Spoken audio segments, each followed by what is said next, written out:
ലാ ഇലാഹ ഇല്ലല്ലാഹ് മുഹമ്മദുർ റസൂലുള്ളാഹ്, ആ ആദർശം കൃത്യമായി. അതേപോലെ തന്നെ നിസ്കാരം നിലനിർത്തുക, പാവങ്ങളോട് മറ്റുള്ളവരോടുള്ള അവകാശം, സാമ്പത്തിക മേഖലയിലുള്ള ശുദ്ധി, അതുപോലെ മൊത്തത്തിൽ അള്ളാഹുവിൻ്റെ റസൂല് പഠിപ്പിച്ചു തന്നിട്ടുള്ള ഇസ്ലാമികമായ സംസ്കാരത്തെ കാത്തു സൂക്ഷിക്കുക. അങ്ങനത്തെ ഒരവസ്ഥയാകുമ്പോൾ നമുക്ക് ഇസ്സത്തുണ്ടാകും സഹോദരങ്ങളെ. ഇന്ന് ഇസ്സത്ത് നമുക്ക് നഷ്ടപ്പെട്ടു പോയെങ്കിൽ നമ്മൾ ചിന്തിക്കണം, നമ്മളായിട്ട് നഷ്ടപ്പെടുത്തുകയാണ്.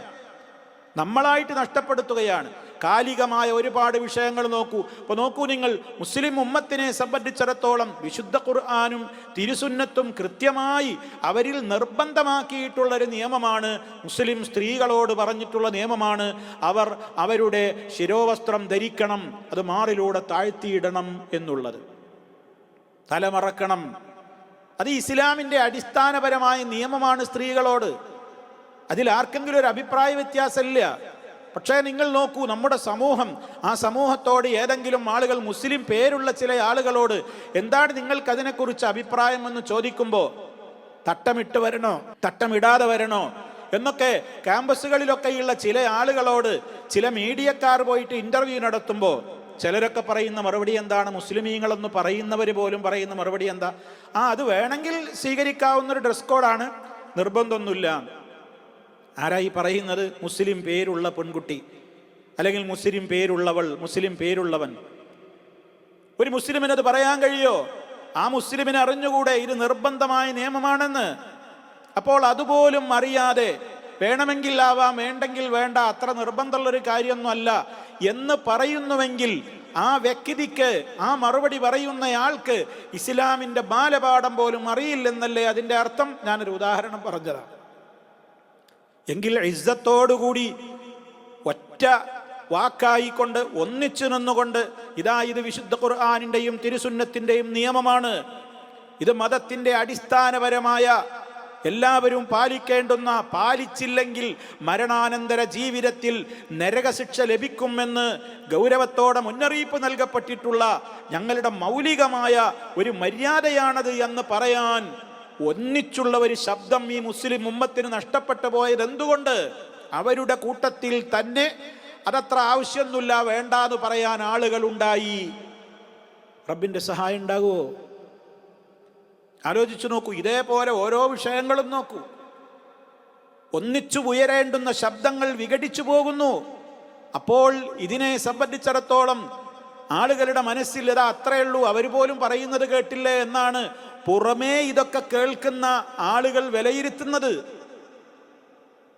അപ്പൊ നമ്മൾ കാരണം, നമ്മുടെ വിവരക്കേട് കാരണത്താൽ മറ്റുള്ള ആളുകൾ പോലും ഇസ്ലാമിൻ്റെ നിയമങ്ങൾ എന്താണെന്ന് അറിയാതെ പോകുന്നു. അവിടെയാണ് ഞാൻ ഈ ഉദാഹരണം പറഞ്ഞത്. എന്തിനാണ്? ഒരു ഹിജാബിൻ്റെയോ അല്ലെങ്കിൽ ഒരു ശിരോവസ്ത്രം ധരിക്കുന്നതിൻ്റെയോ മാത്രം വിഷയത്തിൽ ഒതുക്കി നിർത്താനല്ല ഞാൻ ഈ സൂചിപ്പിക്കുന്നത്.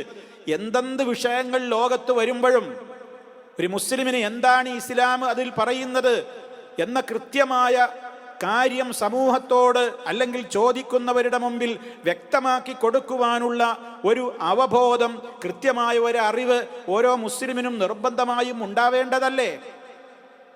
അത് ഉണ്ടാവാതിരിക്കുന്നിടത്തോളം കാലം ഇസ്ലാമിനെക്കുറിച്ച് ഒന്നും അറിയാത്ത ആളുകളുടെ മുമ്പിലേക്ക് വിവരക്കേട് വിളിച്ചു പറയുമ്പോൾ അവർ വിചാരിക്കും ഇത്രയൊക്കെ ഉള്ളോ ഇവരുടെ ഈ നിയമങ്ങൾ എന്ന്. അതുകൊണ്ട് സഹോദരങ്ങളെ, ഇസ്ലാം എന്താണെന്ന് അവരവർ പഠിക്കണം, നമ്മൾ പഠിക്കണം, നമ്മൾ മനസ്സിലാക്കണം. ഏത് വിഷയങ്ങൾ വരുമ്പോഴും അങ്ങനെ തന്നെയാണ്. കാരണം നമ്മുടെ ഇന്ത്യ രാജ്യത്ത് ഒരു ഭരണഘടനയുണ്ട്. ആ ഭരണഘടന ഇന്നും ഉണ്ട്. എന്താണ് ആ ഭരണഘടന?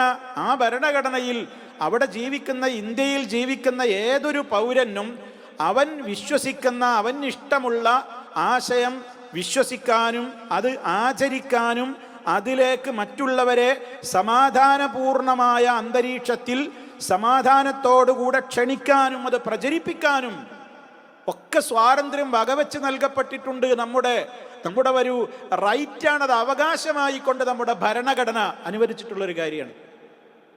അങ്ങനെയുള്ള ഒരു രാജ്യത്ത് മുസ്ലിം ശിരോവസ്ത്രം ധരിക്കണോ ധരിക്കണ്ടേ അത് തീരുമാനിക്കേണ്ടത് ഏതെങ്കിലും സ്ഥാപനങ്ങളോ അതല്ലെങ്കിൽ ഏതെങ്കിലും വ്യക്തികളോ അല്ലല്ലോ. ഒരു മുസ്ലിമിന് അവൻ്റെ മതപരമായ അടിസ്ഥാനപരമായ കാര്യമാണത് എന്നവൻ കൃത്യമായി പഠിച്ച് മനസ്സിലാക്കി കഴിഞ്ഞാൽ അത് വെറുതെ പറയുന്നതുമല്ല, വിശുദ്ധ ഖുർആനും തിരുസുന്നത്തും പഠിപ്പിച്ച കാര്യമാണ്. എങ്കിൽ പിന്നെ അത് പാലിക്കാനുള്ള അവകാശം അവനുണ്ട് എന്ന് നമ്മുടെ ഇന്ത്യൻ ഭരണഘടന അനുവാദം തന്നതാണ്. അവിടെയാണ് നമ്മൾ ചോദിക്കുമ്പോൾ, കോടതികളിൽ വെച്ചൊക്കെ ചർച്ച നടക്കുമ്പോൾ അങ്ങനെ ഉണ്ടോ ഖുർആനിൽ എന്ന് ചോദിക്കുമ്പോൾ ഒരു കൂട്ടം ആളുകൾ അതൊന്നും വേണമെന്നില്ല എന്ന് പറഞ്ഞാൽ എങ്ങനെയുണ്ടാകും? അവർക്കും ഇസ്ലാമിനെ സംബന്ധിച്ച് എന്ത് വിവരമാണുള്ളത്, ബോധമാണുള്ളത്? അതാണ് ഞാൻ ഈ ഉദാഹരണത്തിലൂടെ എൻ്റെയും നിങ്ങളുടെയും ശ്രദ്ധയിൽ കൊണ്ടുവരാൻ ശ്രമിച്ചത്. നമ്മൾ ഇസ്ലാമിൻ്റെ നിയമങ്ങളെ, അതിൻ്റെ എ മുതൽ സെഡ് വരെയുള്ള നിയമങ്ങളെ അറിഞ്ഞിരിക്കൽ നിർബന്ധമായതൊക്കെ നമ്മൾ അറിഞ്ഞിരിക്കണം. നമ്മുടെ വിവരക്കേട് കൊണ്ട് സമൂഹത്തിൻ്റെ മുമ്പിൽ എന്തെങ്കിലും വിളിച്ചു പറഞ്ഞിട്ട് ഇതൊന്നും ഇസ്ലാം അല്ല എന്ന് ഇസ്ലാമിനെക്കുറിച്ച് ഒന്നും അറിയാത്ത സമൂഹം തെറ്റിദ്ധരിക്കാൻ നമ്മൾ കാരണമാവാൻ പാടില്ല എന്നർത്ഥം.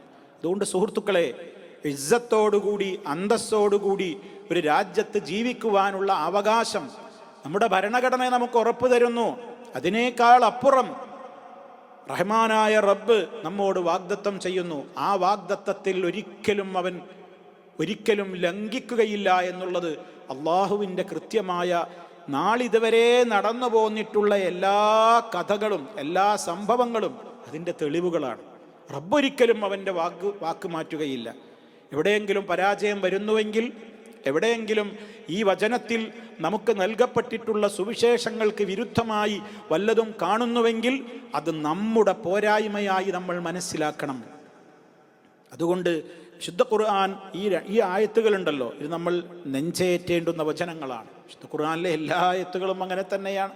അതോടൊപ്പം ഒരുപാട് പ്രശ്നങ്ങൾക്ക് നടുവിൽ ജീവിച്ചു കൊണ്ടിരിക്കുന്ന ഓരോ വ്യക്തികളും സമാധാനത്തോടുകൂടി അല്ലാഹു സുബ്ഹാനഹു വ തആല സൂറത്തുൻ നൂറിൽ ഈ പറഞ്ഞ 55, 56 ആയത്തുകളുണ്ടല്ലോ ശരിക്കും നമ്മൾ മനസ്സിലാക്കുകയും അതുപോലെ തന്നെ ഓരോ വിഷയങ്ങളിലും നമ്മുടെ മനസ്സിൽ അത് വേണം എന്ന് ഓർമ്മപ്പെടുത്തുകയാണ്. അങ്ങനെ അന്തസ്സോടുകൂടെ ജീവിക്കുവാനുള്ള തൗഫീഖിന് വേണ്ടി അള്ളാഹുവിനോട് തേടണം. നമ്മൾ ജീവിക്കുന്ന സമൂഹം ഇസ്ലാമിനെ തെറ്റിദ്ധരിച്ചിരിക്കുകയാണ്. തെറ്റിദ്ധാരണകൾ മാത്രമാണ് ഖുർആനിനെ സംബന്ധിച്ചും ഹദീസിനെ സംബന്ധിച്ചൊക്കെ സമൂഹത്തിൽ ഒരു വിഭാഗം പറഞ്ഞുകൊണ്ടിരിക്കുന്നത്. അത്തരം ഒരു സാഹചര്യത്തിൽ ഇതിൻ്റെ ആളുകളെന്ന് പറയുന്ന മുസ്ലിമീങ്ങളെന്ന് പറയുന്നവർക്ക് പോലും കാര്യങ്ങളെ സംബന്ധിച്ച് വേണ്ടത്ര അവബോധമില്ലെങ്കിൽ എന്തായിരിക്കും അവസ്ഥ? അതല്ലേ ഇപ്പം കണ്ടുകൊണ്ടിരിക്കുന്നത്. അതുകൊണ്ട് നാം കൃത്യമായി കാര്യങ്ങളെ പഠിച്ച് വിലയിരുത്തി നമ്മുടെ ജീവിതത്തിൽ നമ്മളത് പാലിക്കണം. അപ്പോൾ അള്ളാഹുവിൻ്റെ സഹായം ഉണ്ടാകും, റബ്ബിൻ്റെ സഹായമുണ്ടാകും. ഈ ലോകത്ത് വരുന്ന പരീക്ഷണങ്ങളും പ്രയാസങ്ങളുമൊക്കെ പരലോകത്ത് ഏറ്റവും വലിയ നന്മയ്ക്കത് കാരണമാകും. ഇതാണ് നമ്മൾ മനസ്സിലാക്കിയിരിക്കേണ്ടത്.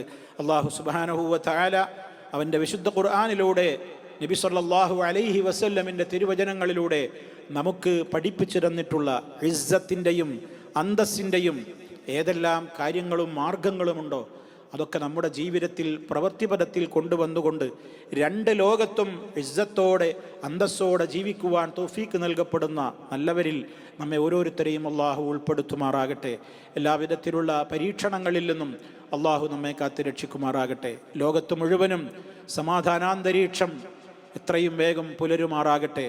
അള്ളാഹു സുബ്ഹാനഹു വ തആല മാരകമായ രോഗങ്ങളിൽ നിന്ന് നമ്മയെല്ലാം കാത്ത് രക്ഷിക്കുമാറാകട്ടെ. നമ്മിൽ നിന്ന് മരണപ്പെട്ടു പോയ സജ്ജനങ്ങൾക്ക് സ്വർഗം നൽകി ആദരിക്കുമാറാകട്ടെ.